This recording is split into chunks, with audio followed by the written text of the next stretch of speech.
Welcome to Manager Tools. Today's topic, meeting self-facilitation. Part 2. Here we go. Okay, so let's say you have 15 minutes on an agenda, right? And the previous agenda item finishes before your scheduled time. Does that mean I get extra time? Yeah, or put differently, since we were talking about agendas, there really aren't agendas, but rather lists, you have to be ready to start. You know, if you're not told when you're going to start, because there isn't an agenda, you have to be ready the moment the previous item finishes. Yeah. So look, again, you have 15 minutes. The previous agenda item finishes before your scheduled start time. Your 15 minutes start at the time the previous item ends, regardless of what the stated end time of that item was. And by the way, on really effective agendas, the stated end time of the previous item is really listed on the agenda as your start time. That's right. Right? And your 15 minutes, guys, are up 15 minutes after you start, regardless of when the agenda says the next item is supposed to start. So you don't get any opportunity in the meeting time allocated to you, or a function of the person before you being efficient and getting done early. You don't get that. Yeah, you don't. The facilitator gets that, right? Yeah, exactly. Good point. The meeting gets it. You don't get more time because the item in front of you finishes ahead of schedule. Okay? If the item in front of you finishes ahead of schedule, that's probably just adding back into the pot because somebody else is going to go long somewhere else. But because we started with the principle that the time you are given is the determining factor, the fact that you start early shouldn't matter. Essentially, what you're going to do is give that time back to the meeting manager again, right? It's like a relay race where one team is ahead by 1 second. What you want in your leg is to give at least 1 second, if not more, to the next guy on your team. You don't get to say, well, we're 1 second ahead, so therefore I can run a second slower. Just the opposite. Ideally, the way to handle a meeting is, if you're given 15 minutes, finish in 14. If everybody did that, I promise you, everybody's meetings would finish on time. You'd have more chance to chat. And you'd probably start on time, too, because everybody would be coming to the meeting not delayed from the previous meeting, which was back to back. I don't know. That just hit me really hard. That is a great analogy. Yeah. Okay. I love that idea. Okay. There you go. Something new. Yeah, and by the way, this is one of the reasons it's perversely and related, but this is one of the reasons why durations are not on a proper agenda. People send us agendas all the time with durations. You'd only put start and stop times. And actually, as I mentioned, only start times, because the end time of a previous item is inferred from your start time. So, all right. Okay, so we talked about a scenario that is unfortunately not as common as the other scenario, which is the person in front of you goes late. So let's say they were given 15 minutes. They take 20 minutes. I had 15 minutes. Do I still get 15 minutes? Yeah, you do. Okay. You do. The problem is the meeting facilitator hopefully is intelligent enough to go, okay, how does that affect this? And you may be told you have less. Right. I mean, it definitely happens. Well, let's go to the next step. If you're a great team member, and you can, it would be appropriate for you to say, hey, I've got 15 minutes. I know we're 5 minutes behind. I think I can get done in 10 minutes. Let's go for it. Yeah, exactly. Now, facilitator is just going to kiss your feet afterwards, right? Like, oh my God. Yeah. Look, and why not, right? I mean, the idea that your 15 minutes are inviolate just makes you not a team player. Yeah. It makes obvious that you're thinking about the team, that you're thinking about the effectiveness of the team. Yeah, and what's funny is, and I know some people right then are saying, no, wait a minute. The way I play team player is I do high-quality work, and sometimes high-quality work takes time. Yeah, at the expense of everybody else. Yeah, at the expense of everybody else. I said, yeah, and you're the guy who misses deadlines and says, well, you can't, this is important, and so, and you know what, the fact that I didn't get my stuff to you on time, well, sorry, quality is more important than time to me. Right. And pretty soon you're not going to have any friends. And I know you think you're smarter than everybody else, but you're probably not. Probably not. Yeah. Well, we are. Okay. So yeah. Yeah, because we're different. We're so much different than everybody else. Yeah, right. Exactly. What about interruptions? I got 20 minutes to talk, and look, I'm prepared for 20 minutes, and I can't help it. There were like 10 minutes worth of questions, stupid questions, like things I couldn't predict. Well, yeah. So here's the thing. You can't fill up your entire agenda time, your 10, your 15 minutes, with talking from you alone. If that were the case, if you were supposed to talk for 15 minutes and there weren't supposed to be questions or interjections or whatever, there wouldn't be anybody else in the room. It wouldn't be a meeting. So if you have 15 minutes, you're going to have to assume that there are going to be questions. That's the point of the meeting. Not that there are going to be questions, but there will be exchange. If it wasn't going to be an exchange, everybody would just audio record their bit, or we would just send in written reports that people would read on their own time. So Perfect. You have to assume there are going to be questions. Yeah, exactly. There are going to be questions, or they're going to be, it's funny you said perfect, because I think there are a lot of people that are like, God, I hate meetings. Folks, I'm going to tell you something. When you go to well-run meetings, you'll stop hating meetings. Yeah. You don't hate meetings. You hate bad meetings. And the vast majority of your meetings are bad. And so you've then therefore decided in general to hate meetings. That's just wrong. Okay. First of all, it's intellectually clumsy, but more importantly, it's ineffective for the organization. Great meetings, you'll go to them and say, I know this meeting. It starts on time. We run it by an agenda and it's done. And we get everything done every week. Maybe there's times where we have a little bulge. A discussion herniates into, well, we're not going to have enough time for this. And so you say, you three take it offline and get back to us, right? Rather than simply saying, I can't manage everyone and there's too much to cover. So we're just going to slouch our way toward a miserable little ending that's going to be late. Right. Yeah. Okay. So you're going to assume that there's going to be questions or interruptions or whatever. So if you plan on taking the entire time for yourself and then you get questions, you're going to look like you aren't able to meet the primary responsibility, which is meetings, the prime directive, which is delivering your points on time. And then are you going to tell the meeting facilitator, are you really going to say you assumed there would be no questions? So yeah, okay. The answer to this is, from now on, plan on only using 80% of your agenda time for your own words. What? Yeah. The other 20% are for questions. I couldn't get my hour into 30 minutes. Now you're asking me to get my hour into 20 minutes. Oh, my God. Yeah, I'm asking you to get your 30 minutes into, what, 24 minutes, right? You're killing me. Killing me, Smalls. Yeah, well, look, the reason this is in here is because I used to tell people this, and they came back and said, I'm getting all these interruptions. I'm running over on time every time. I'm like, you mean you didn't plan for the interruptions? I mean, you understand the context of a meeting. There are other people in the room, right? Oh. Yeah. Now, I'll tell you something else that people won't like. In the beginning of your career, you'll have to do this. Later in your career, you'll be able to make some assumptions and get by it. But when you ask me, how do I figure out whether my comments for my 15-minute agenda item can fit into 12 minutes, the answer is you rehearse. That's what you do. You literally rehearse. And you find out whether or not the stuff you said you were going to say, you're going to take 15 minutes or not. And you know how long the rehearsal takes? It takes 20 minutes. And I know you're busy. Folks, I know you're busy. You're nothing but bad news. You're busy. just a downer. I know. You're just a downer. No more dark mark. It's downer mark. Yeah, exactly. Of course, as I remind people of the Harvard cheer when they lose a football game, that's all right. That's okay. You'll all work for us someday. Yeah, we never said this stuff was easy. You can continue to do it the way you're doing it. And well, what's the definition of insanity? Doing the same thing the same way over and over again and expecting different results. I'll give you that. Okay, I should give time for questions. Yeah, I guess in this case, you're right. I'm willing to go that far. But what about the unreasonable interruption, right? The things that come up, the questions that just are out of context. There are questions that come up that really can derail my presentation. Yeah, in other words, something happens that even the most prepared professional couldn't respond to and stay within their allotted time. Sure, that happens. Okay, well, first, folks who aren't prepared at all, who haven't thought how much time they have, who haven't figured out that the most important thing is staying within their allotted time, those people always do worse in this situation we're talking about than someone who is prepared, and actually a lot worse. Yeah, having thought about it, they can make the distinction between those questions that are relevant and important and those that are not. Yeah. So, folks, let's not use this caveat, which is a good one that Mike brings up, to generally blame interruptions on our ability to be an effective part of a meeting. Interruptions are not the problem. The problem is the lack of agendas and people not being willing to stay within a allotted time. And so, therefore, meetings run long. So, what you do is simple.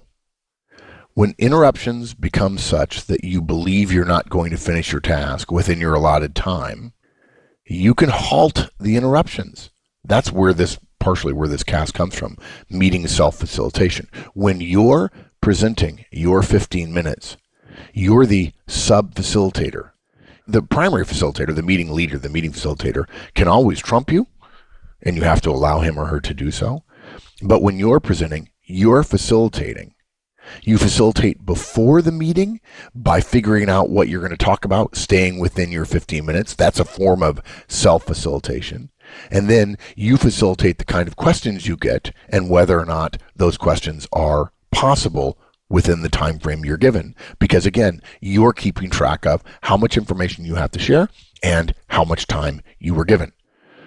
So when you get those interruptions, you can halt the interruptions in the name of the agenda and finish your prepared comments. That's how you do it. You think these 15 minutes are mine to facilitate. Now, you go back to the previous point. If we didn't say finish your stuff within 80% of the timeline, 80% of the allotted time, then people would just brief and say to people, no, sorry, no questions. Right. And we're not suggesting that, right? Yeah. In addition, let me say something else. We're not saying you get to talk for 12 of your 15 minutes and then say hold all your questions toward the end. This is a particularly ludicrous form of control, and what it says is gross insecurity and lack of preparation. Okay? You don't get to do that. Asking people to hold their questions to the end is stupid. I mean, it's galactically stupid. People won't do it, and you've just told them that you're afraid there's already blood in the water. And you've lost them, right? Because now they're thinking about their question and not about what you're saying. Yeah. So you have 15 minutes of time on the agenda. You have 12 minutes prepared, and you're allowing 3 minutes of questions, okay? About halfway through, you get 5 to 7 minutes worth of questions, and you suddenly realize, I'm unlikely to finish and make all my points. At this point, you're doing some more self-facilitation. You decide, well, there might be a point I could sacrifice, and I know some of you are rolling over. I'm sorry, it's just the way things are, okay? But the questions you've been reasonably addressing have made the situation such now that you're not just cutting fat off your presentation, you're cutting muscle or bone, right? So at this point you say, hey folks, sorry, great questions, good discussion, but I've got a couple other points I need to cover. Perhaps we can do this during the parking lot. Oh, parking lots. Parking lot. Okay. Or if you don't have a parking lot, which wouldn't surprise us, or we can cover this stuff offline later. And you take back over your agenda item and squash those questions. Don't do it rudely. Just say, hey guys, great questions. I'm really sorry. I've got a couple other points I have to make and I have to finish within my allotted time. And you take back the ability to run your agenda item for which you're responsible to begin with and for which you can't blame interruptions for you not doing what you're supposed to do. And you finish delivering it. Right. And folks, don't miss the point. Mark, he stopped the questions. He gave the reason why, and he gave people an answer as to the fact that their question is going to get answered, just not right now. Right. And if you don't give people that, then you're not going to get a lot of grace. Yeah. And what some people will say is, I can see it coming. I got more stuff to cover than my 15 minutes. And people are going to feel like, gosh, there's too much and we're always taking stuff offline. That, folks, is not your problem. That is the meeting facilitator's problem. The meeting facilitator potentially gave you not enough time. It may be because there's not enough time for the meeting, and so therefore the 5 topics have to be constrained, or they've made a qualitative error. That happens too. But we can't simply say all meeting facilitators are crap, and so therefore every individual presenter gets as much time as they need. We're all acting within the constraints of time, which everybody always does. We just don't think about it very much. And by the way, guys, this point we're making here, the reason we call this situation forestalling unreasonable interruptions is that any interruption which causes the agenda to not get done on time is by definition unreasonable, because the prime directive when you're presenting in a meeting is you finish your time. The most important thing you can do is accomplish what you're expected to accomplish within your allotted time. Okay. Now, I don't know, occurs to me that your last point makes me think a little bit like, wait, I mean, it can't be always about time or only about time, right? I mean, surely there are times when the quality of the discussion is important enough that it trumps the factor of time, right? I mean, Well, but to use your construct, to use your verbiage, it is always about time. But sometimes it's not only about time. Time always exists. It's always a limiting factor. And yet there are times when other things may, in fact, trump it. That said, the status of quality of meetings in the world today are so horrible that this one switch being flipped, time is more important than quality or quantity or anything else, will change organizational life for the vast majority of people who are in organizations. In a positive way. Yeah, in a hugely positive way. People say that, well, we need to make a decision. And they're like, no, we can't. Sure we can. We just have less information than we would like to have. And we may have to be clear about what that risk is, okay? But we can probably monetize that risk or at least qualitatively understand it. So you're right. People say it can't always be only about time. It's always about time, but it may not only be about time. The answer, yeah, you're right, but not nearly as often as most people want to be right about time taking a back seat. There are two rules to remember when you're thinking about situations where the leader or facilitator could potentially authorize more time. The first one is the agenda always rules. Time is more important than quality in meetings. The rule number two is the only person who can say the agenda doesn't rule is the meeting leader. Okay, not right? You. Okay. Yeah, even if you think a topic needs more time and you're the one owning that topic, it doesn't get any more time just because you want it. If you want a topic to take more time, that happens before the meeting starts. Once the meeting starts, time is the primary criteria. Nothing wrong with going to the facilitator and say, hey, you've got topic B on there for 15 minutes. Last week we talked for 2 hours and we didn't get any closer. I don't know that okay, well, all right. It's okay to put your 2 cents in. And by the way, it's often good to put your 2 cents in the form of a question. Rather than sending an email saying, you have 2 hours on the agenda, or you have 15 minutes on the agenda for what took 2 hours last week and we didn't solve it. I don't think you realize the importance of this. Here are the factors that are going to weigh into it. I don't believe you're going to get this done. You may feel that each of those statements are truthful, but now you've burned a bridge. As opposed to sending a note to someone and saying, hey, I don't know if you know this, but this happened last week. Are you sure 15 minutes is all we need? If in fact you know something I don't know, totally fine, cool with it, but are you certain that 15 minutes is good? And then maybe you get an email back or a phone call back saying, I didn't know that. I wasn't the facilitator last week. Help me with this. Help me rearrange the agenda. Maybe we need to have 2 meetings and maybe a smaller group in the second one. So again, I'm talking about behavior before the meeting versus during the meeting. So yes, a leader of a meeting, a facilitator, can absolutely tear up an agenda when he or she feels it's necessary. But if you're a meeting attendee, you can't. Sad face. Yeah, not for everybody else. Right. Happy face for everybody else. Yeah. If you're going to run long for whatever reason, you have to ask for more time. You can't demand it. So there's a big difference, at least in well-run meetings, in saying, I'm going to need 5 more minutes, which is quite frankly fairly peremptory, and asking, Jose, these are good questions. Can you give me 5 more minutes to finish? Yeah, saying you need 5 minutes essentially says that you're in charge, which you're not. You're in charge and you're unprepared. Oh, yeah, that as well. Yeah. Again, folks, the construct Mike said is saying you need 5 minutes, okay? Need is one of those grossly overused words.